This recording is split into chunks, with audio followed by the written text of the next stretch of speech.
que estaba todo vacío, era casi un silencio, parecía un cementerio el aeropuerto de Ben Gurión.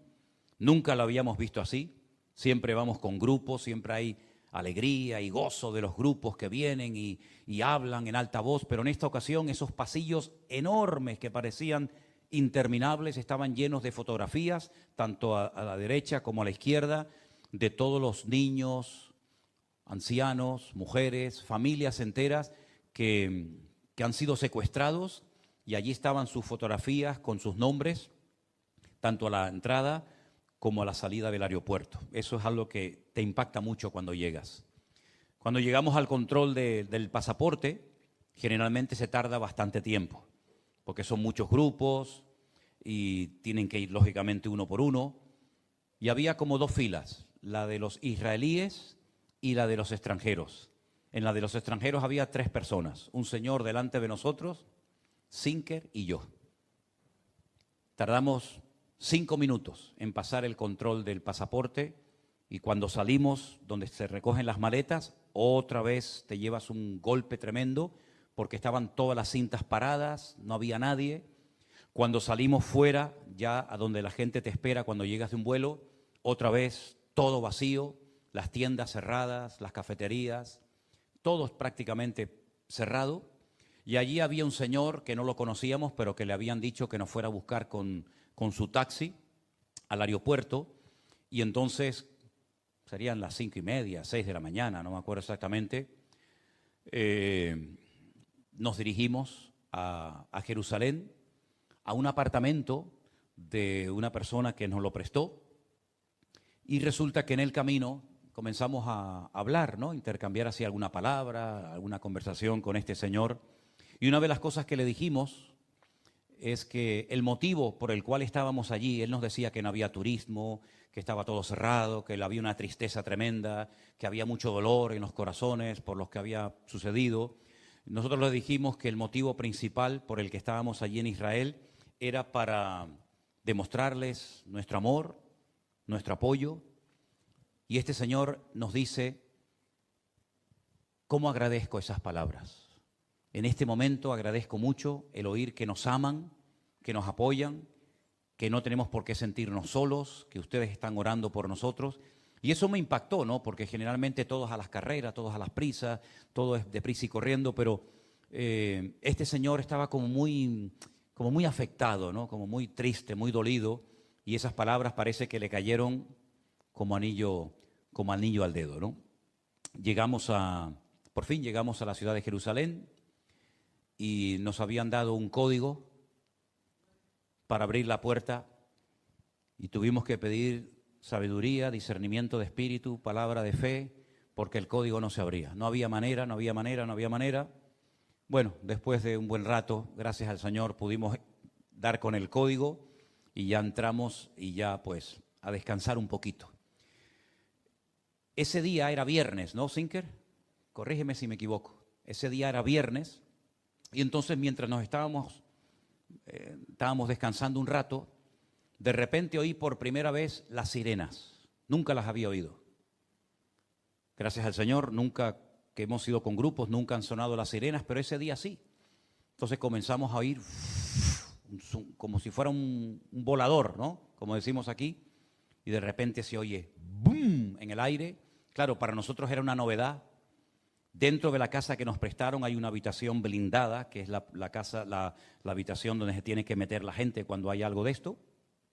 Entonces salimos, empezamos a filmar, veíamos cómo lanzaron 2 nada más. Y vimos como ¿cómo se llama? La Kipá Barcel, la cúpula esa, los intersectó, explotó uno encima de nuestra cabeza, el otro también explotó, y en ese momento me llama un hermano de Tel Aviv y me dice: Manuel, ¿dónde están? Digo: no, estamos aquí en casa. Dice: métanse en el refugio, porque ahora, cuando chocan los cohetes, es cuando caen los trozos. Y es entonces lo peligroso, ¿no? Pero para nosotros era, no digo una fiesta, ¿no? Porque no era una fiesta, pero era toda una novedad. Pero se te queda el cuerpo así como raro, ¿no? Después nos metimos en el refugio para nada, porque ya había pasado, digamos, el peligro. La cuestión está en que ya empezaba el Shabbat. Justo cuando empezó el Shabbat fue cuando lanzaron estos señores por decirlo de alguna manera, estos 2 cohetes. Al día siguiente, porque ese viernes salimos, finalmente salimos, yo tengo todo aquí apuntado para que no se me olvida nada, salimos a dar un paseo por la ciudad de Jerusalén y me di cuenta que había un señor pintando un cuadro. Todas las tiendas estaban cerradas, pero él estaba en medio del barrio judío pintando un cuadro. Y yo me acerqué para verlo, hablar un poquito con él, y en eso salió un señor que era el único que tenía la tienda abierta, el único. Empezamos a hablar con él, nos invitó a entrar a la tienda, nos confesó que tenía 2 hijos peleando en el ejército en la Franja de Gaza. Bueno, para no hacerla muy larga, al final terminamos abrazados, orando, llorando los 3, orando los unos por los otros allí y diciéndoles que íbamos a orar por sus hijos para que el Señor los guardara, para que el Señor los protegiera. Y agradecían tanto el decir que les amamos, que estamos con ustedes. Yo pensaba que nos iban a hacer algún problema porque como veníamos de España y con el fenómeno que tenemos en el gobierno, pues había hecho unas declaraciones, yo pensaba que nos iban a decir algo, pero no, gracias al Señor todo salió bien. Este señor se llama Yossi Sahi, 2 hijos en el ejército, estuvimos orando con él y seguimos dando vueltas por la ciudad, nos encontramos con chicos argentinos, con los cuales también tuvimos la oportunidad de hablar y de compartir muchas cosas. Al día siguiente, todo está cerrado, era día de reposo, día de Shabbat, pero salimos a la calle a ver si encontrábamos milagrosamente un lugar donde poder tomar un café, porque en la casa no había absolutamente nada, más que un bote de gel y uno de champú, y desayunar eso, pues como que no. Venía un señor con una taza de café, que será por las ganas que teníamos de tomar café, pero venía oliendo la taza de café a 50 metros, echaba el humito y todo, ¿no? Y le digo, mire, ¿dónde compró la taza de café? Me dice, no, hoy no se puede comprar nada, hoy es Shabbat, está todo cerrado. Lo traje de mi casa. Y en eso pasaba un rabino. Y este rabino nos dice, ¿quieren tomar café? Digo, pues sí. Dice, vénganse a mi casa. Digo, pero estoy con mi amigo. Dice, que venga él también. Mientras iba caminando, resulta que un matrimonio que estábamos esperando, amigo nuestro, que venían de Tel Aviv, porque ese día nos queríamos ir al norte de Israel, ahora les voy a contar todo lo que nos pasó. Le digo a este rabino, acaban de llegar mis amigos, así que bueno, muchísimas gracias. No, que suban también. Bueno, subimos a su casa, espectacular, una casa realmente tremenda. Él nos dijo que nos teníamos que servir nosotros, ellos no pueden tocar botones, no pueden tocar el ascensor, no pueden tocar... Digo, no se preocupe que yo sí puedo tocar todos los botones, no se haga problema. Nos hicimos unos cafés, estuvimos hablando con él, pero mientras íbamos caminando, él me dice, ¿tú eres judío o cristiano? Le digo, soy cristiano. Dice, yo leo el Nuevo Testamento. Digo, ¿tú lees el Nuevo Testamento? Primeramente, decir eso en público aquí no cuesta nada, pero allí te puede costar mucho. Y le digo, ¿cómo tú siendo judío me dices que has leído o lees el Nuevo Testamento?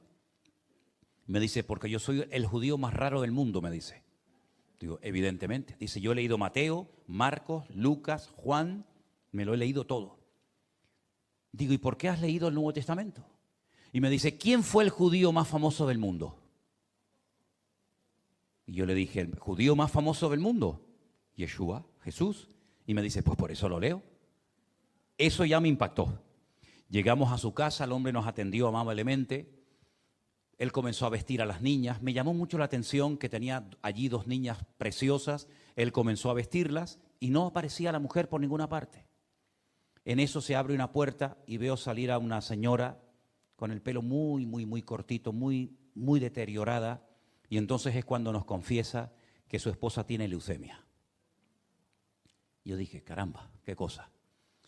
Después volvimos a quedar en una segunda ocasión con este señor y hace unos días, bueno, concretamente, si no recuerdo mal, ayer o antes de ayer, me llamó y el día 4 y 5 de enero se va a venir aquí a Tenerife. Sí, una cosa increíble. Este matrimonio que venía de Tel Aviv me dice, ellos me llaman Manuel. Dice, Manuel, de verdad que lo que te pasa a ti en Israel no le pasa a nadie, ¿eh? Eso de invitar a un judío, a unos cristianos a desayunar a su casa, eso no lo hace nadie. Digo, bueno, pero nosotros hemos venido enviados por el Señor y el Señor desde el minuto 1 no ha parado de sorprendernos. Y yo le decía a Sinker, digo, oye, hemos empezado este día espectacular. Un rabino nos ha parado en la calle y nos ha invitado a su casa que lee el Nuevo Testamento. Nosotros estábamos contentísimos. Pero ese día la idea era irnos a Galilea, al norte del país. No fuimos por la carretera que siempre vamos, porque no era conveniente, nos fuimos por toda la costa y queríamos ir a la ciudad de Tiberias, donde hay un matrimonio encantador. Él tiene 93 años, se llama Jacobo, y ella se llama Susana y tiene 87. Y siempre les hace mucha ilusión que los vayamos a visitar. Ellos nos han conocido por el canal de YouTube, siguen los cultos. Probablemente, vete tú a saber si nos están viendo ahora, les mandamos un gran saludo. Nos tenían toda la mesa preparada, con comida, bueno, era algo tremendo. Fui con Sinker, con este matrimonio, estaba allí también su hijo que no lo conocía, pero resulta que cuando vamos por el camino desde Jerusalén hasta Galilea, el coche empieza a hacer un ruido raro y nos damos cuenta de que la rueda delantera derecha se ha pinchado, está rota. Tuvimos que echarnos a un lado para cambiar la rueda por la rueda de repuesto. Cuando este hermano va al maletero de su coche, resulta que la llave que tiene para aflojar las tuercas no era la que tenía que tener. No sé si era más pequeña o más grande, pero la cuestión está en que no servía. Ahora tú imagínate nosotros tirados un día de Shabbat, todo cerrado, con una aldea árabe aquí a la derecha de nosotros, con una aldea árabe enfrente de nosotros, tirados en una autopista, y dijimos, Señor, ayúdanos. La cosa es que para un coche con dos chicos jóvenes, dos palestinos. La hermana se montó en el coche, en el sillón de atrás y dijo, Señor, ayúdanos, porque no sabíamos lo que iba a pasar. Jamás en nuestra vida nos podíamos imaginar la amabilidad de estos dos muchachos. Nos intentaron ayudar, ellos llamaron por teléfono, empezaron a hablar en árabe, y yo decía, capaz que ahora vienen la tribu de allí y nos llevan también a nosotros, ¿no? Bueno, el caso es que vino otro coche con las llaves que necesitábamos, cambiamos la rueda de repuesto y entonces yo me acerco por la ventanilla para darle un dinero. Le quise dar una propina, una ayuda al muchacho. Por cierto, tenía una cosa así redonda que suelta mucho humo. Con pocas palabras, los que sepan, pues saben de qué me estoy refiriendo. Y me dijo, no, va. Digo, no, pero toma. Y no quiso aceptar el dinero. Entonces me fui por la otra ventanilla al compañero y me dice Sinker, tírale el dinero por la ventana. Entonces le tiré así el dinero por la ventana y dije, gracias, gracias. Salieron los chicos del coche, nos devolvieron el dinero y no lo quisieron aceptar.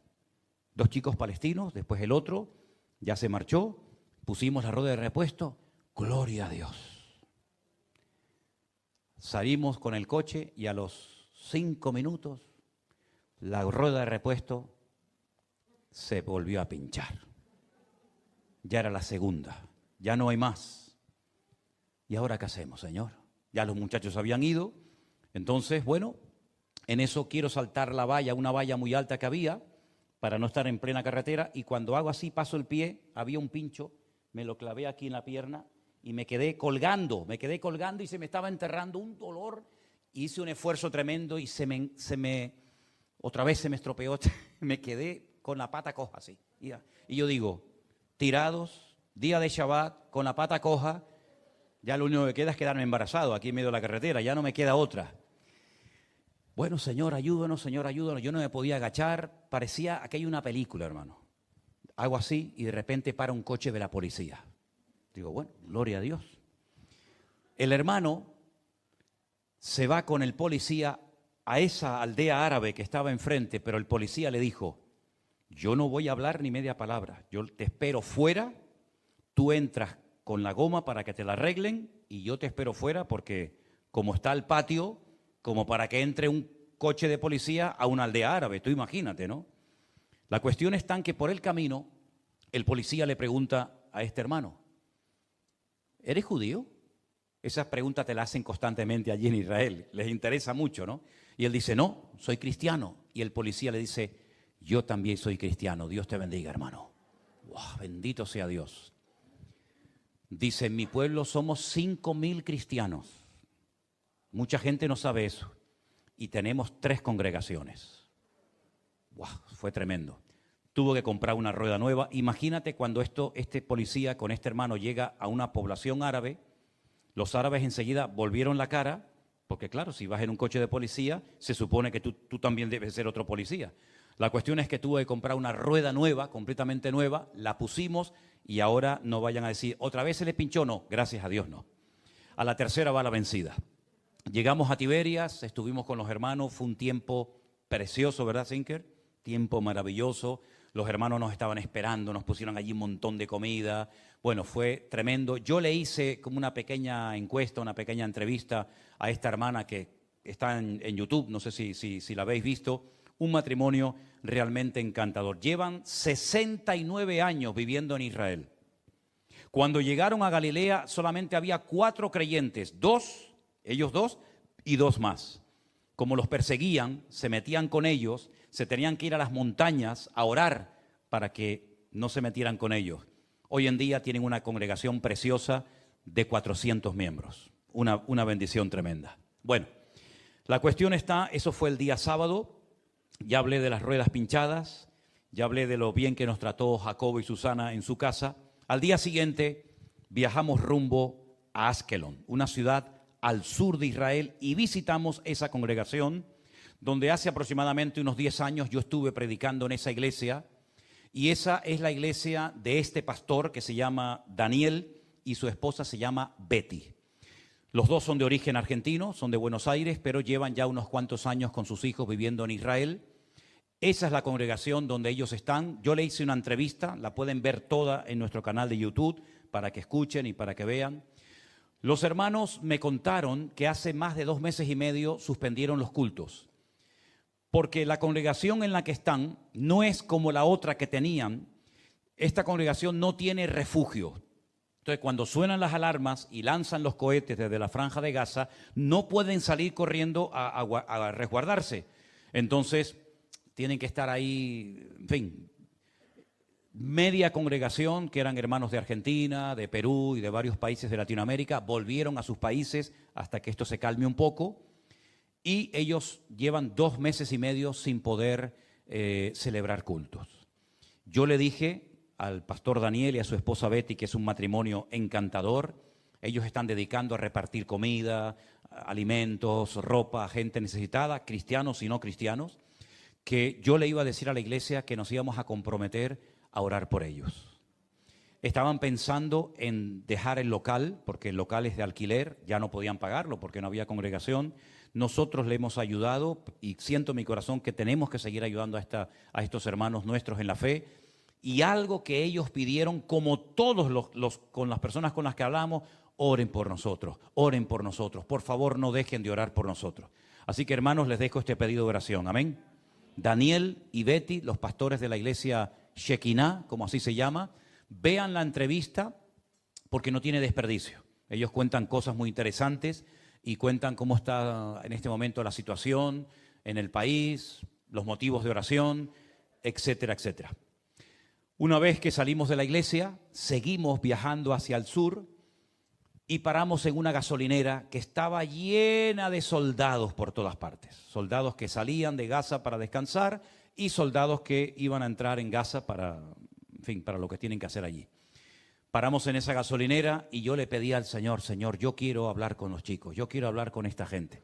Tuvimos la oportunidad de hablar con varios soldados, de abrazarlos, de saludarlos. La verdad es que estuve hablando con una chica que hablaba un poquito de español, le pregunté cuántos años tenía y me dijo 20 años. Yo digo, Dios mío, yo tengo una hija de 20 y tantos y esta chica de 20 años capaz que entra a la Franja de Gaza y nunca más vuelve a salir. Tuvimos un tiempo con ellos y allí conocí a un chico de origen argentino también. Los argentinos son como iba a decir una plaga, pero no lo voy a decir. Iba a decir plaga, pero no lo voy a decir. Allí en Argentina, allí en Israel hay argentinos por todos lados. Todos los que hablan español, sí o sí tienen que ser de origen argentino o son argentinos, sus padres. Entonces hablé con este chico, me preguntó de dónde veníamos. Le dije que de España. ¿De qué parte de España? Le dije de las Islas Canarias. ¿De qué parte de las Islas Canarias? Digo, ¿entiendes tú? Dice, yo estuve en La Palma. Él es reportero fotográfico, trabaja para distintas revistas y periódicos. y vino a La Palma cuando explotó el volcán y estuvo haciendo un reportaje fotográfico, y ahora se iba al sur de Israel, a lo más abajo, a hacer, está sonando un teléfono por ahí, dígale que está ocupado, iba a hacer un reportaje a los gitanos del desierto, me dijo así, los gitanos del desierto que viven allí en el sur de Israel, y estuve hablando con él. Él vive en un kibutz. Un kibutz es como un pueblo, una aldea, donde todo se reparte, donde hay una solidaridad, se vive en comunión, comen juntos, la mayoría son agricultores o ganaderos. Y bueno, le estuve haciendo muchas preguntas y le dije, oye, quiero hacerte una pregunta, tal vez un poco comprometida. Si no quieres responderme, no pasa nada. Él me dijo, no, pregunta. He oído, y quiero saber si es verdad, que la mayoría de la gente de los kibutz son ateos, que no quieren saber nada de Dios. Y me dijo, efectivamente, más del 80 y pico por ciento, 88% creo que me dijo, no queremos saber nada de la religión. Y yo le dije, pero espera un momento, la religión es una cosa y Dios es otra. La religión puede ser que estés harto de ella, pero Dios no tiene nada que ver con la religión. Entonces se me queda mirando y me dice, tú eres católico, ¿no? Entonces ahí me dio pie para darle testimonio, para explicarle.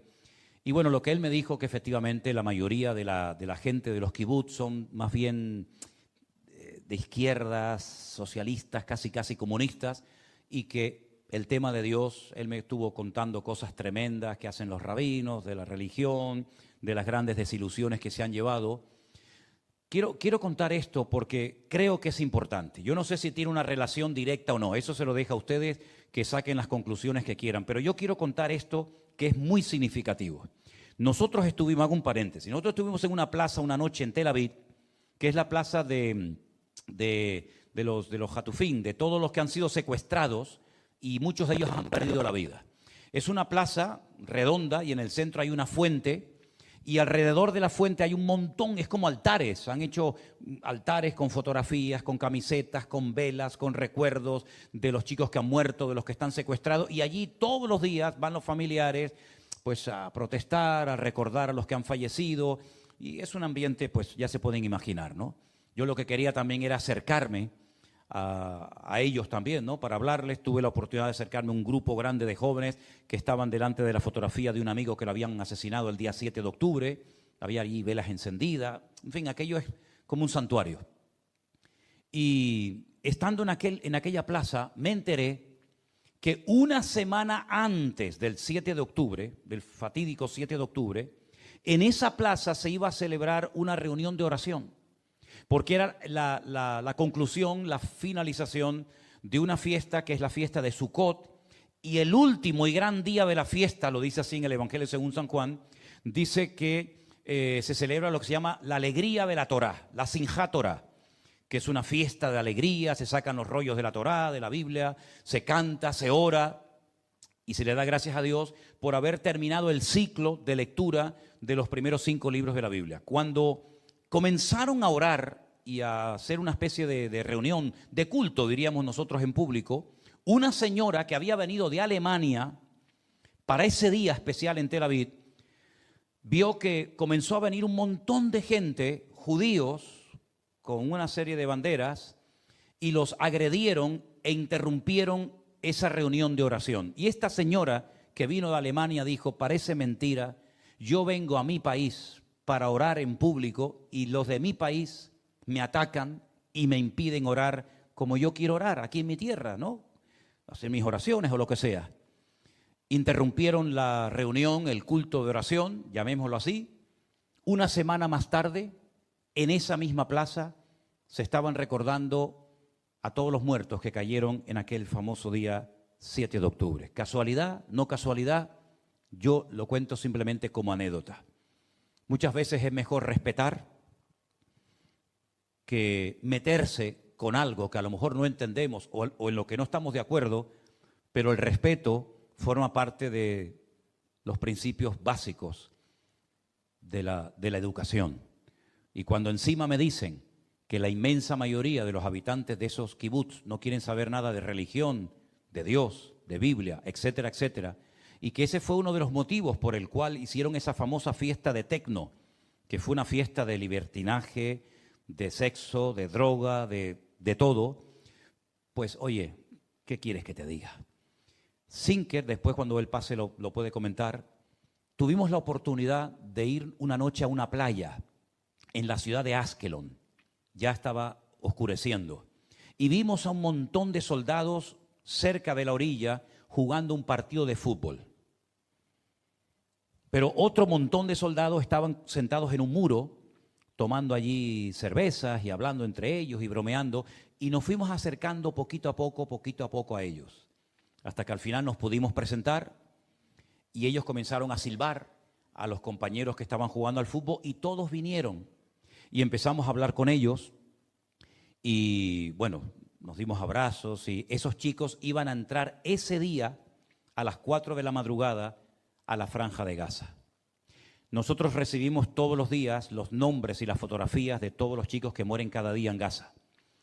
Yo estuve mirando, casi tratando de fotografiar en mi mente la cara de todos y de cada uno de ellos. Y créame que cada mañana cuando me levanto y veo las fotografías, estoy tratando de decir, sería aquel, porque muchos de los que entran, lamentablemente luego no salen, ¿verdad? Y eran jóvenes de 18, 19, 20, 21, 22, 23, 24 años, niños, que esa noche iban a entrar a jugarse la vida para defender a su pueblo.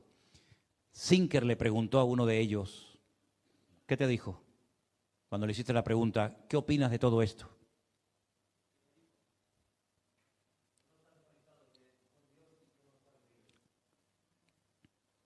No estamos conectados con Dios, no estamos unidos y dijo, esto es un castigo. Te dijo, ¿verdad?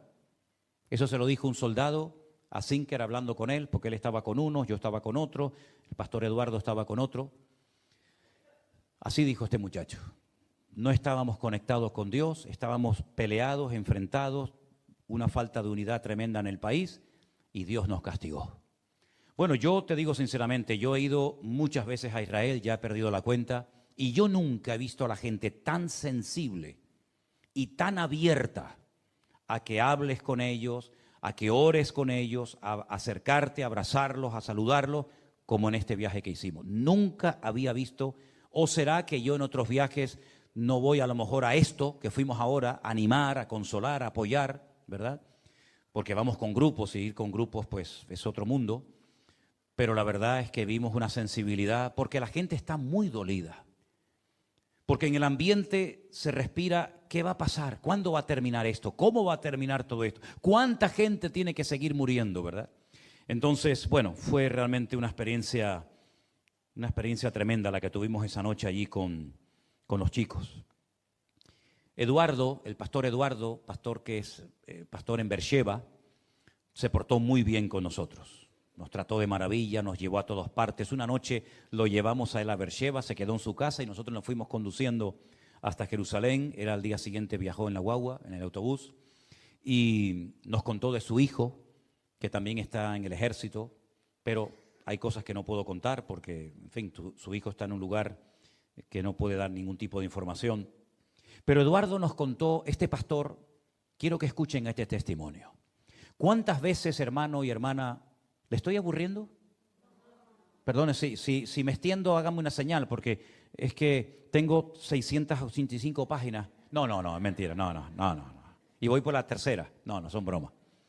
El pastor Eduardo, como acabo de decir, pastor en Beersheba, comenzó a sentir fuertes dolores de espalda.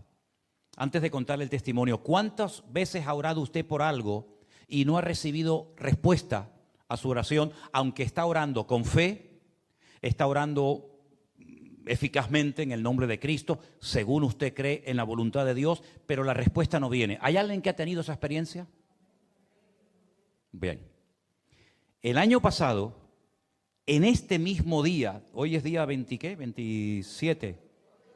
de diciembre, ingresó Miriam en el hospital, en la residencia de la Candelaria. El primer informe que nos dieron fue catastrófico. Solamente había 2% de posibilidad de que no tuviera metástasis en el cerebro. El 98% apuntaba a lo que le acabo de decir. Este mismo día, el año pasado.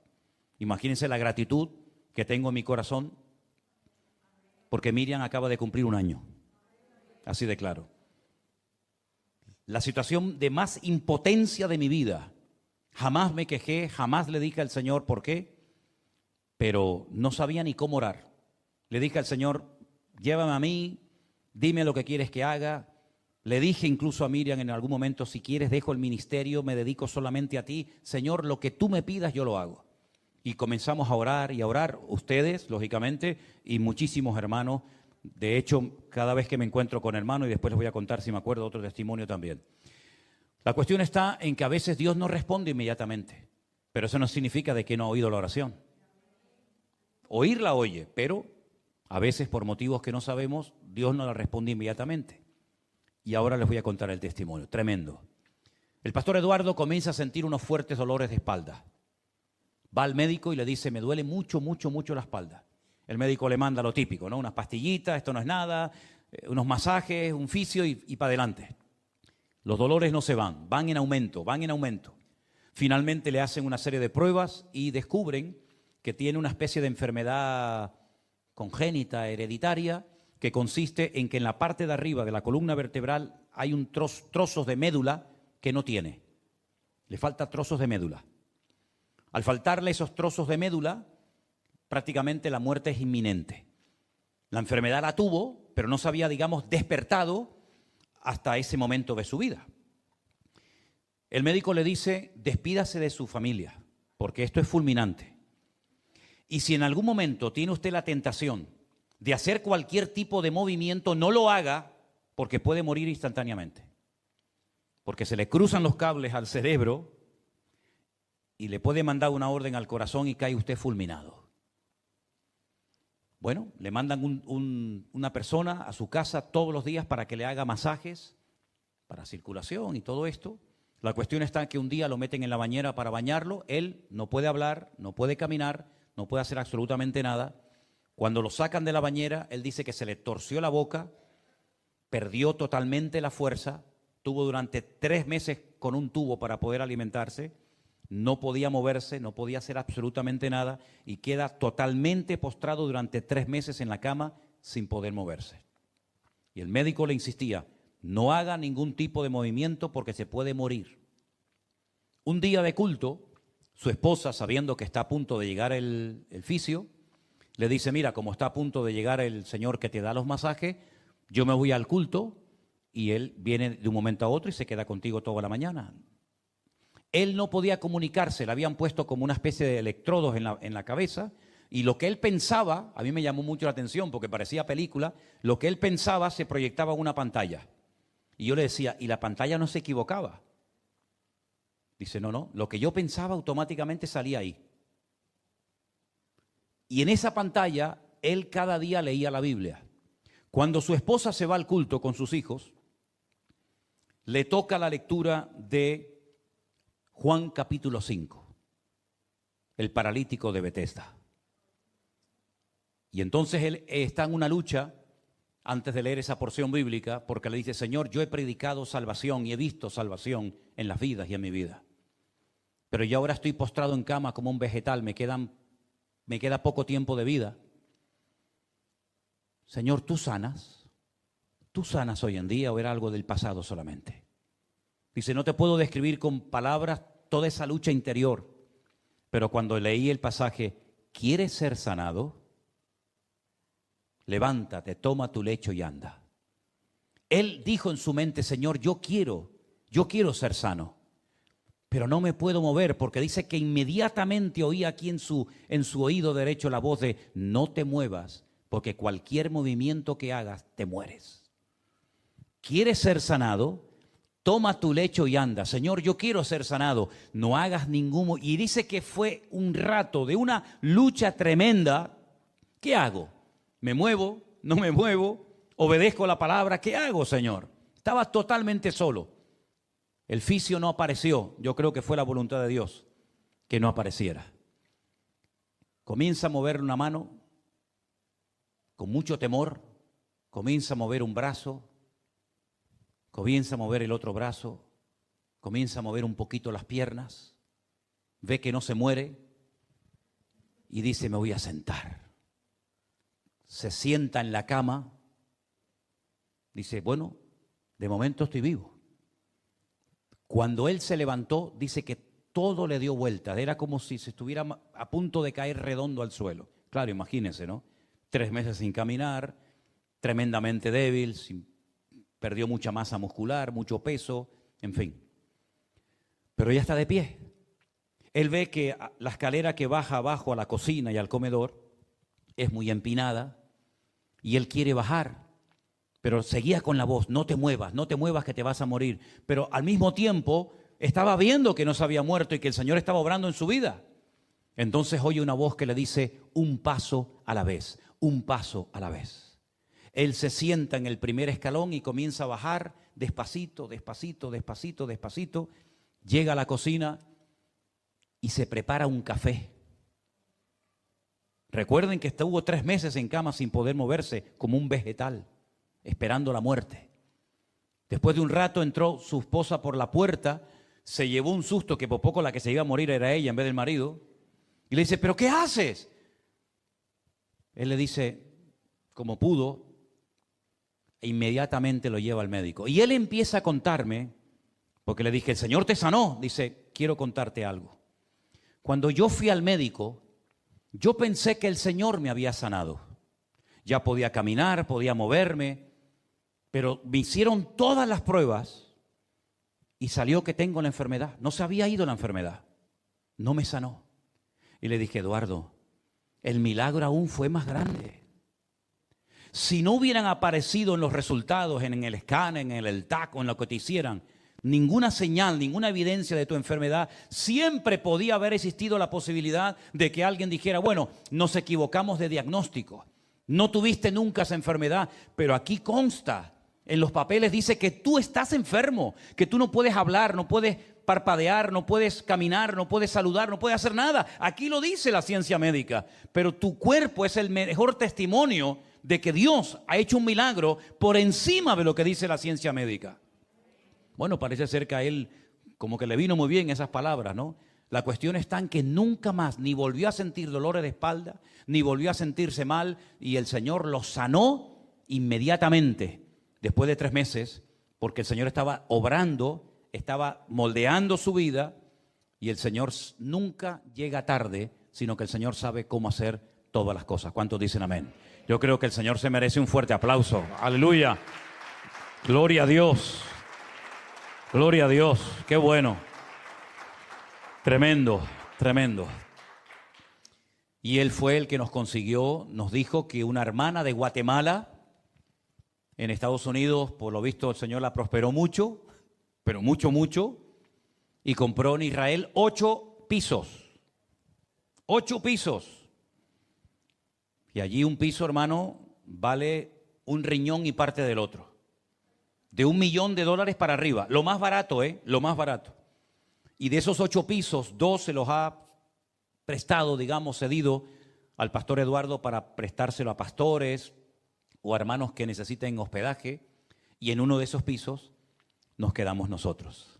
Muy contentos, pero el código de la puerta nos volvía loco cada día que volvíamos. Nos volvía locos. Hasta que un día, después de varios días de pasar un rabino por delante de nosotros porque vivía en el piso de al lado, y yo le decía a Sinker, con la pinta que tenemos, con lo cansado que estamos, y tratando de forzar la puerta y meter el código, el rabino dirá, ¿estos no serán ladrones que quieren venir a robar la casa? La cuestión está en que una noche el rabino, con una sonrisa de oreja a oreja, salió de su departamento y nos dice, ellos no hacen así, el espera en Israel es así. En Argentina yo sé que esto es otra cosa, pero en Israel esto es espera un momento. Hacia así, le abrió la puerta, shalom, y se fue. Dijimos, qué imagen de bruto habremos dado nosotros aquí en este viaje, ¿no? Si estos goyín, estos extranjeros no se enteran de nada. Bueno, gracias al Señor pudimos entrar, gracias a la ayuda de este hombre, descubrimos que lo estábamos haciendo al revés de lo que era. Y al final ya después hasta con chulería abríamos la puerta, ¿no? Ya como que controlábamos después de 40 intentos fallidos. Les conté el día del programa de Navidad una entrevista, no una entrevista, un encuentro que tuve con aquel matrimonio, ¿se acuerdan? Que me presentaron a una hermana que había estudiado durante años y años para prepararse, para ayudar a gente con problemas mentales en Francia, después se fue a Italia, también estudió para ayudar a ciegos. Ella no sabía por qué tenía esa tendencia a prepararse para ayudar a ciegos y a niños con problemas mentales, hasta que, como dije ese día, no sé cuántos se acuerdan, que se casó con un pastor ciego que ya tenía de un primer matrimonio, era viudo, una niña con problemas mentales. A veces hemos hecho cosas en la vida que no sabemos por qué las hicimos, pero fue, digamos, como un acto de fe. ¿No te ha pasado a veces que has hecho algo y has dicho, ¿y yo para qué hice esto? ¿Para qué vine aquí? ¿Para qué viajé allá? ¿Para qué visité a esta persona o al otro, o subí aquí o bajé allá? Y te quedas como diciendo, a veces como que perdí el tiempo. Pero la Biblia dice que nuestro trabajo en el Señor no es en vano. Y a veces se siembra con lágrimas, sin ver resultados, pero el Señor le mostró a esta hermana, que hoy en día lleva un grupo de mujeres en la vieja ciudad de Jerusalén, que ella se había preparado cuando era joven para ayudar a gente ciega y para ayudar a gente con problemas mentales, porque después, cuando ella se casara, se casaría con un pastor ciego y tenía una hija con problemas mentales. Dice la Biblia, acuérdate de tu Creador en los días de tu juventud. Yo creo que tenemos que replantearnos muchas cosas que a lo mejor estamos haciendo que no merece la pena que las sigas haciendo. Te lo digo de verdad. Yo creo que sobre todo a los jóvenes, sobre todo a los jóvenes que todavía supuestamente tienen mucha vida por delante. Oye, plantéate seriamente para qué estás aquí. Por ejemplo, a estos dos muchachos que yo conocí ahora, que me hablaron de ellos, estos dos chicos venezolanos. ¿Cómo os llamáis? Daniel y Joan. No es casualidad que estos muchachos hayan venido de Venezuela y el supuesto trabajo que les iban a ofrecer, pues al final parece como que no se dio. No es casualidad. Si tú te crees que Dios no sabía antes de que estos muchachos se despidieran de su familia en Venezuela y vinieran aquí, que esa puerta se iba a cerrar. Entonces, ¿por qué los trajo? Pues porque Dios tiene un plan para ustedes aquí, pero que no era ese. Es otro plan de Dios. Pero si te dice el Señor el plan que tiene para ti, a lo mejor te asustas y no vienes. Entonces te ofrece un trabajo, un mundano, el mundano te falla y te quedas aquí y prepárate para que el Señor te revele en cualquier momento el motivo por el cual ustedes están aquí. Y esa es la vida. A veces decimos, ¿yo por qué hice esto o por qué fui allá? Bueno, hermano querido, si nosotros nos dejamos guiar por el Espíritu de Dios, vamos en momentos puntuales de nuestra vida a sentir cosas, a hacer cosas o a decir cosas que en el fondo las hacemos por fe, las hacemos por obediencia. El Señor le dijo una vez a Nicodemo, el viento sopla, no sabes ni a dónde viene, de dónde viene, ni a dónde va. Así es todo aquel que es guiado por el Espíritu. Eso fue lo que nosotros hicimos en Israel. Señor, yo no traigo una agenda. Yo tenía la idea de visitar a algunos hermanos, de visitar a algunos amigos, pero como dice esa canción que escribimos hace tiempo, ¿no? Abre la vela de tu corazón y deja que el viento del Espíritu te lleve. Entonces, cuando tú dices, Señor, llévame, muéstrame a dónde tengo que ir. Un día estaba orando un hombre en casa tranquilamente como cualquier otro día y de repente el Señor le dice, tienes que ir a la calle que se llama La Derecha y allí hay un hombre ciego que tienes que imponer sus manos sobre él para que recobre la vista. Y allí se fue Ananías, no el de Zafira, sino otro Ananías, se fue a orar por un hombre que llegaría a ser uno de los hombres más importantes en la historia del cristianismo, como fue nada más y nada menos que el apóstol Pablo. ¿Quién le iba a decir a Ananías que ese día él iba a orar y a bautizar nada más y nada menos que al apóstol Pablo? ¿Quién le iba a decir a Felipe que cuando se fue a caminar por el desierto, ¿qué hay en un desierto? Nada, nada. No hay casas, no hay gente, no hay nada. Pero él salió al desierto en obediencia porque el Señor le dijo, ve al desierto. ¿A qué? No te lo digo, pero ve al desierto. ¿Quién le iba a decir a Felipe que de repente se iba a encontrar con un etíope que venía montado en un carro leyendo una porción bíblica que no la entendía? Y entonces dice que el Espíritu le dice, acércate al carro, acércate, júntate. Y se acercó y le dice, ¿tú entiendes lo que estás leyendo? Y le dice el etíope eunuco, yo no entiendo nada. ¿De quién habla el autor? ¿De él o de otra persona? ¿Cómo lo voy a entender si alguien no me lo explica? Y Felipe entendió el motivo por el cual el Señor lo llevó al desierto. Y dice que empezó a hablarle del Señor. Probablemente viajaron, no sé, durante días. Hasta que sale del etíope eunuco el deseo de bautizarse. ¿Qué es lo que intento decir? Que a veces actúa simplemente por fe. Déjate llevar por el Señor. A veces me dice la gente, es que no sé, a veces me despierto de madrugada y el Señor, o me viene a la mente el nombre de una persona. ¿Qué hago? Póngase a orar por esa persona. ¿O usted cree que el diablo lo va a despertar hoy a las 3 de la mañana para que ore por mí o para que ore por un hermano de la iglesia? ¿El diablo le va a hacer eso? El diablo lo que le va a meter un profundo sueño para que usted no ore nunca. Pero si usted se levanta por la noche y siente en su corazón el deseo de orar por algo o por alguien, hágalo. No sé por qué, no importa, hágalo. Tal vez en algún momento de su vida o en la eternidad, el Señor le dirá por qué esa noche le despertó a usted para que orara por ese hermano, por esa hermana, por ese pastor, por esa familia o por lo que sea. Entonces tenemos que acostumbrarnos a dejarnos sorprender. El factor sorpresa no lo podemos perder. No podemos caer en el error de decir, bueno, ya lo entiendo, ya lo conozco. No, yo no entiendo nada. Pero cuando tú te dejas llevar por el Señor te sorprende. Yo hace muchos años que no tengo agenda. ¿Para qué? Si el Señor después me la cambia toda. Entonces deja que el Señor te sorprenda, que el Señor te use de una manera tremenda.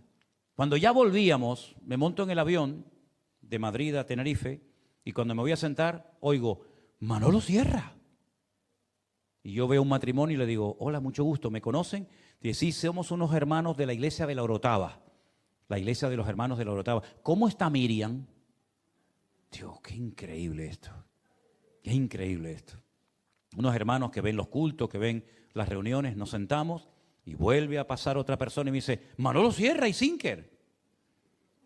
La chica Raquel, la hija de Paco y Rosy, ¿no? El enemigo quiere frenarte los pies. Ha querido obstaculizar tu vida. Ha querido enredarte con cosas, con juguetes, con personas, jugando con tus emociones, con tus sentimientos. Renuncia a todo eso y dale la vuelta a tu vida, dejándote usar por el Señor, dejándote guiar por el Señor y te vas a llevar un montón de sorpresas. Yo me acuerdo cuando yo me convertí hace muchos años, la iglesia en la que yo me asistía tenía un local al lado de la playa de las Canteras en Las Palmas. Y todas las tardes teníamos que ir a la calle, nos enseñaron a pescar. Teníamos que ir por la calle, salir por todo el paseo orando, Señor, ponme delante a una persona, ponme delante a alguien, ponme delante a un joven, a una familia, a alguien. Entonces cuando el Señor te ponía en tu corazón el deseo de acercarte a alguien, te acercabas, te presentabas, le hablabas del Señor y lo llevabas a este local y allí le dábamos una taza de café o de té, unas galletas o lo que fuera. Y allí le dábamos testimonio. No se pueden ustedes imaginar la cantidad de gente que se convirtió en ese coffee house que se llamaba Casa Ágape. La gente se convertía y a los pocos días iban a la playa de las Canteras y allí mismo eran bautizados. Cantidad de hippies se bautizaron. Gente que incluso yo me he encontrado en otros países después de años, que eran aquellos que parábamos en las calles para hablarles del Señor. Me acuerdo que en aquella época estaba la flota rusa y estaba el pleno comunismo en Rusia, y nosotros salíamos a escondidas a darles nuevos testamentos a aquellas personas. Vete tú a saber la repercusión que ha tenido aquel esfuerzo. Con esto quiero decir, mis queridos hermanos, que cuando uno quiere ser usado por el Señor te va a usar. Si no es aquí, es allá, y si no es allá, será más allá. Pero tú déjate sorprender por el Señor, porque estamos en unos tiempos en los que el Señor quiere hacer grandes cosas a través de cualquiera. Y a veces ha tenido que usar un gallo, otra vez utilizó una burra. ¿Por qué? Porque no había nadie a mano. Pero si tú te dejas usar por el Señor, y por ejemplo, haz un día la prueba. Sal un día por la calle, por las Ramblas, por donde tú vivas. Señor, yo salgo con el deseo de hablarle a alguien de ti. Ponme a alguien en el camino. Ya verás cómo el Señor te va a poner a alguien que se acerca a pedirte una dirección, la hora o lo que sea. Un día... Muy buenas tardes, mis queridos hermanos y amigos. Que el Señor les bendiga muy ricamente. Hemos hecho un alto en el camino para poder estar con ustedes en directo, ya que el lunes me fue totalmente imposible. Pero gracias al Señor, aquí estoy con todos ustedes. 7 en punto de la tarde aquí en España, en la península, 6 de la tarde en las Islas Canarias, y ahora es el momento para que ustedes puedan comprobar qué hora es en su respectivo país. Este programa, El Pastor Online, que ustedes conocen perfectamente y que consiste en dar respuesta a las preguntas que recibimos por parte de ustedes prácticamente a diario, generalmente lo hago los lunes. Pero como saben ustedes, estamos en nuestro primer viaje misionero. Ya llevamos cientos, miles de kilómetros realizados. El Señor ha sido tremendamente bueno con nosotros, nos ha cuidado en la carretera, nos ha protegido, nos ha dado el privilegio de conocer personalmente a tantos y a tantos hermanos que en este último año se han convertido al Señor. Hemos tenido la oportunidad también de llevar a otras personas a los pies de Cristo para que lo reciban en sus corazones como su Señor y Salvador personal. Hemos también celebrado algunos cultos de bautismo que ustedes han podido ver porque lo hemos grabado y lo hemos emitido para que ustedes también sean copartícipes juntamente con nosotros de todo lo que el Señor nos está permitiendo ver y disfrutar. Y yo estoy muy contento de ver cómo muchísimos de ustedes, incontables las personas que se han sentido identificadas con este proyecto. Primero el de la iglesia virtual. Quedo realmente sorprendido del crecimiento, de la madurez, de lo claro que tienen las ideas muchos hermanos que se han convertido al Señor en este tiempo por medio de las redes sociales. Entienden el Evangelio, cómo llevan hasta las últimas consecuencias todo lo que leen de la palabra de Dios cada día. Realmente estamos sorprendidos y al mismo tiempo muy agradecidos con el Señor, porque vemos que este tiempo ha sido un tiempo en el cual la palabra de Dios ha producido una serie de cambios tremendos en muchas personas, en muchos de ustedes, y también el Espíritu Santo se ha movido trayendo arrepentimiento, trayendo convicción de pecado, trayendo restauración a muchas vidas. Por lo tanto, solamente podemos decir gracias, Señor. Gracias, gracias de todo corazón por lo que tú has hecho, por lo que tú estás haciendo y por lo que tú continuarás haciendo. Porque como ustedes saben, esto no ha hecho más que empezar. Sí, muchos ya están vacunados, muchos han vuelto, digamos, a sus trabajos, pero ¿saben qué? Muchos de ustedes nunca más volverán a ser los mismos, porque han aprendido en este tiempo a depender no de los hombres, no de lo que se enseña única y exclusivamente en los púlpitos, sino de una comunión y de una relación con el Señor que ustedes han desarrollado y mantenido durante todo este tiempo, y eso es lo que ha traído esa madurez, esa fortaleza espiritual a vuestras vidas. Así que de todo corazón, muchísimas gracias a todos los que están orando por Elena, por mí, para que este viaje misionero sea una bendición, que lo está haciendo, gracias al Señor. ¿Qué les parece si hacemos una oración juntos y presentamos este tiempo al Señor para que el Señor nos ministre, para que el Señor nos hable y para que podamos disfrutar de este tiempo tan especial de poder estar en torno a la presencia del Señor y en torno a su palabra, aprendiendo de Él? Oramos a nuestro Dios. Bendito Padre Celestial, gracias de todo corazón por lo bueno que tú eres, por lo fiel que tú eres, Señor, porque tú has hecho una obra tremenda en miles de corazones y toda la gloria te la llevas tú, Señor. Te pedimos que en esta tarde tú bendigas este tiempo, que aprendamos muchas cosas de tu bendita palabra y que nos des la sabiduría necesaria para poder explicar y responder a las preguntas que hemos recibido. Señor, gracias. Ayúdanos en esta tarde a alabarte y adorarte con todo nuestro corazón y a disfrutar de este tiempo tan especial que tú nuevamente nos permites tener. En el nombre de Jesús. Amén. Y amén. Pues, mis queridos hermanos, primeramente lo que quiero decir es que podemos fiarnos 100% de la Biblia.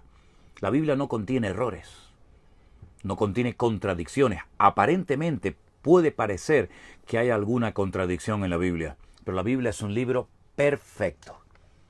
No tiene errores, no comete equivocaciones en sus declaraciones, no hay contradicciones, aunque repito, aparentemente parece que hay algunas. La Biblia es un libro perfecto. La Biblia es la palabra de Dios y nuestro Dios es perfecto. A Él la gloria y la honra. La Biblia no caduca. La Biblia está en pleno vigor y sigue cambiando vidas, sigue restaurando familias, sigue guiando a miles, a millones de creyentes que cada día la leemos, que cada día escudriñamos sus páginas para descubrir cuál es el propósito, la voluntad de Dios para nuestra vida. Muchas son las personas que en este tiempo de confinamiento se acercaron al Señor a través de su palabra y le descubrieron. Y muchas escamas cayeron de sus ojos. Porque también muchos de ustedes se han dado cuenta de que muchas de las cosas a las cuales antes decían amén, ahora con el discernimiento que tienen, con el conocimiento adquirido a través de la lectura y del estudio de la palabra de Dios, muchos de ustedes se han dado cuenta de que no se puede decir a todo amén, sino que hay que comprobar, hay que filtrar a la luz de las Sagradas Escrituras si lo que nos enseñan, lo que nos predican, verdaderamente es Biblia, es palabra de Dios, o vete tú a saber qué es. Por lo tanto, fíense de la Biblia, no la suelten, léanla, escudriñenla. Hermanos que lleváis mucho tiempo en los caminos del Señor, que parece mentira, muchos todavía no han terminado nunca de leer la Biblia completa, pónganse como meta leer la palabra de Dios. La verdad se puede conocer, la verdad es Cristo. Y todo lo que necesitamos saber hoy en día para poder vivir vidas cristianas victoriosas y bendecidas con el aval y el respaldo del Señor está en la palabra de Dios. Por lo tanto, lean la palabra, escudriñenla. Gracias al Señor, hoy en día hay buenos diccionarios bíblicos. Sería bueno tal vez que ustedes se compraran algún comentario de las Sagradas Escrituras. Hay muchos también, para que de esa manera estudiar la Biblia sea lo cotidiano, sea lo normal. Y de esa forma fortalecer su fe y no dejarse arrastrar ni engañar por falsas doctrinas, que es una de las características de los últimos tiempos. Como el enemigo, Satanás, intentará introducir en las congregaciones falsas doctrinas, falsas enseñanzas, falsos apóstoles, falsos profetas, falsos pastores, etcétera, etcétera. ¿Cómo entonces podemos, estar preparados para diferenciar el bien del mal? Leyendo la palabra de Dios. Orando, pidiéndole al Señor sabiduría y discernimiento, el Señor siempre nos ayudará y nos va a advertir y nos va a guiar por el buen camino, porque esa es la voluntad del Señor, que ninguno de sus hijos sea engañado, que ninguno de nosotros caiga en el error de falsas enseñanzas, perdiendo el tiempo, invirtiendo sus dones y talentos y recursos, incluso económicos, en lugares equivocados en los cuales no debes de estar ni un solo minuto de tu vida. Por lo tanto, nos ceñimos 100% a las Sagradas Escrituras, porque ellas son las que hablan de nuestro Señor Jesucristo, de la verdad, y la verdad, gloria a Dios, nos hará libres. Hay una hermana que dice, a mí me gustaría hablarle a mis amistades, me gustaría hablarle a mis conocidos del Señor, nuestra hermana Elena. Dice, pero no sé por dónde empezar. Bueno, yo creo que algo que le podría ayudar mucho a usted a la hora de empezar, de iniciar una conversación con amigos, con familiares, con compañeros de trabajo, con familiares, etcétera, sería comenzar a contarles qué es lo que el Señor ha hecho en su vida. Es decir, cuéntele su testimonio. Cuéntele cómo el Señor ha cambiado su vida y tal vez le ha sanado, le ha quitado su desánimo, su tristeza, sus nervios, su depresión, cómo el Señor ha traído paz a su corazón. Y por ahí puede comenzar una conversación, diciéndoles que no ha sido ningún hombre, ninguna denominación, ninguna iglesia, ningún pastor el que ha comenzado a hacer esos cambios maravillosos en su vida, sino ha sido el Señor y su palabra la que le está cambiando y le está ayudando. Después surgirán preguntas, lógicamente, y lógicamente tendrá que estudiar y buscar en las Sagradas Escrituras la respuesta. Pero muchas veces la mejor manera de romper el hielo, si me permiten la expresión, y de comenzar una conversación con una persona nueva, es contándoles tu testimonio. Mira, quiero contarte que hace algún tiempo tuve una experiencia con Dios. Yo era así, y le pedí un día al Señor que me ayudara Él perdonó mis pecados, ahora tengo paz, ahora puedo dormir bien, el Señor ha cambiado mi vida completamente, ahora no tengo esa preocupación por las cosas materiales que a lo mejor antes tenía, etcétera, etcétera. Y contando su testimonio, puede ser que muchas personas tengan el interés en decirle, bueno, ¿y cómo lo hiciste? ¿Cómo fue? ¿Qué te pasó? Y ahí tiene usted la oportunidad para hablar del Rey de Reyes y Señor de los Señores, de nuestro Señor Jesucristo. Porque evangelizamos hablando de Él. Nosotros no hacemos propaganda de una iglesia. Nosotros no somos, digamos, representantes de una congregación. Nosotros somos embajadores de Cristo, como dice la misma palabra de Dios. Y tenemos que hablar de Él, de cómo murió por nosotros, de cómo resucitó al tercer día, de que Él volverá nuevamente. Todas esas cosas que para nosotros son ciertas y forman, digamos, la base y el fundamento de nuestra fe, muchas personas no entienden nada de esto. Así es que tenga paciencia, evangelizar es un arte, pídale mucha sabiduría al Señor, pero estoy seguro que si usted quiere hablar del Señor, el Señor le dará la sabiduría necesaria. Y hay una promesa del Señor que dice en Lucas 12:12, el Espíritu Santo os recordará en la misma hora lo que debéis decir. Ore al Señor para que cada vez que le hable a un amigo, a un vecino, a un familiar, a un compañero de trabajo, el Señor le inspire y le ilumine para que usted pueda ser un canal de bendición y llevar a muchas personas a los pies de Cristo, que es la experiencia más bonita y maravillosa que puede tener una persona en esta vida. El desconocimiento de la palabra de Dios ha sido lamentablemente la puerta abierta por la cual Satanás se ha metido en muchas congregaciones y en muchas vidas. Por lo tanto, ¿por dónde empezar? Por la lectura, por el estudio de la palabra de Dios. Acostúmbrese a leer todos los días la Biblia. Acostúmbrese a buscar tal vez en un diccionario esa palabra que no entiende. Pregunte, aproveche este tiempo, este espacio que lo hemos llamado el Pastor Online, que ya llevamos más de un año emitiéndolo, para ayudar a responder adecuadamente a esas personas que nos hacen preguntas o a cosas que usted ha leído y que no entiende de las Sagradas Escrituras. Hay una hermana, nuestra hermana María Cecilia, que nos pregunta acerca de los hijos del rey Saúl. Sin lugar a dudas, el rey Saúl tuvo muchos hijos. Y los que murieron con él eran los que estaban enrolados en su ejército, ¿verdad? Otros seguramente no murieron en esa ocasión, pero la Biblia sí nos habla de los hijos que murieron en el monte Gilboa, el día que Saúl perdió la vida, el día que Saúl se quitó la vida, mejor dicho. El juguete roto, como yo lo llamo. Saúl fue un juguete roto que duró poco tiempo y que llevó el país a la ruina espiritualmente, económicamente. Al no ser un hombre espiritual, llevó al país por el mal camino, y gracias al Señor que después el rey David logró elevar la espiritualidad, la vida, la consagración del pueblo hacia el Señor, porque ahí está la clave. La clave, si me permiten, entre comillas, del éxito. Es una palabra que no me gusta mucho utilizar, pero aquí se trata de que nos entendamos.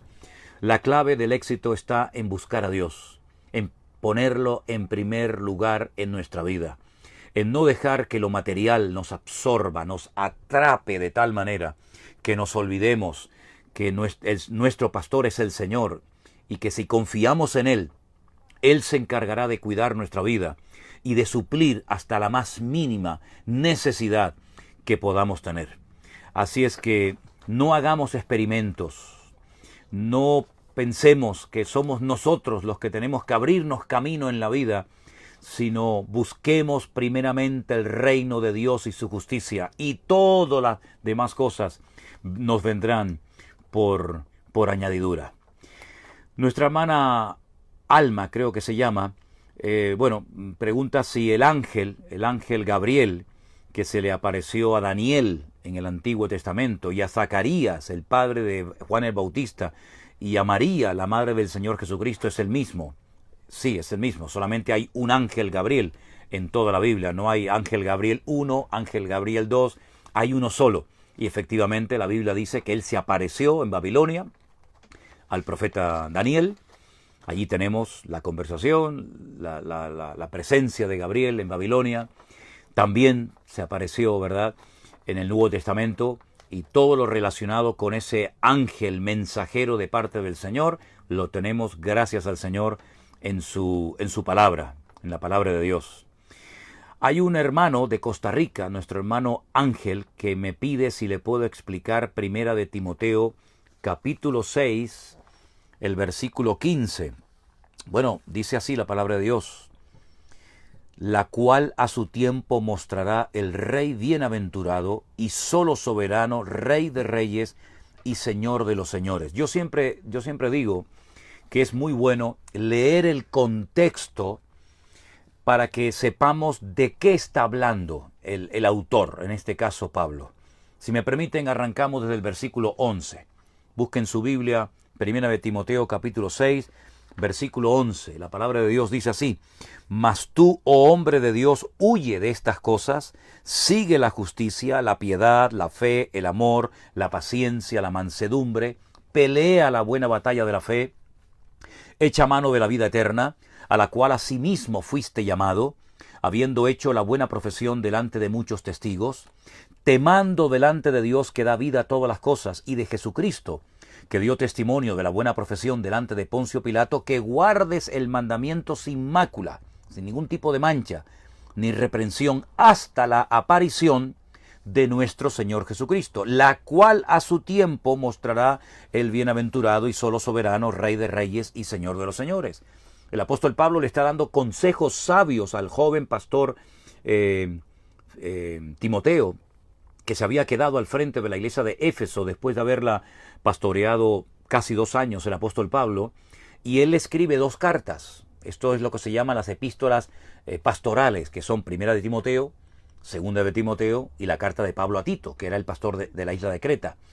En esas cartas, en esas epístolas, Pablo le da muchos consejos prácticos a estos jóvenes pastores para que sepan cómo desenvolverse y cómo tratar a la gente y cómo predicar y cómo enseñar, etcétera, etcétera. Y aquí le está hablando el apóstol Pablo a Timoteo de una serie de cosas importantes que él tiene que hacer, como es huir de ciertas y determinadas cosas, practicar otras como el amor, la paciencia, la mansedumbre, pelear, emplea el término pelear por la fe, pelear por la credibilidad del Evangelio, ¿verdad?, defendiendo la sana doctrina hasta la muerte, si hace falta. Y hace también referencia el apóstol Pablo aquí a la venida del Señor, la cual la venida del Señor, pues a su tiempo la mostrará el Señor. Por lo tanto, nosotros esperamos la venida del Señor.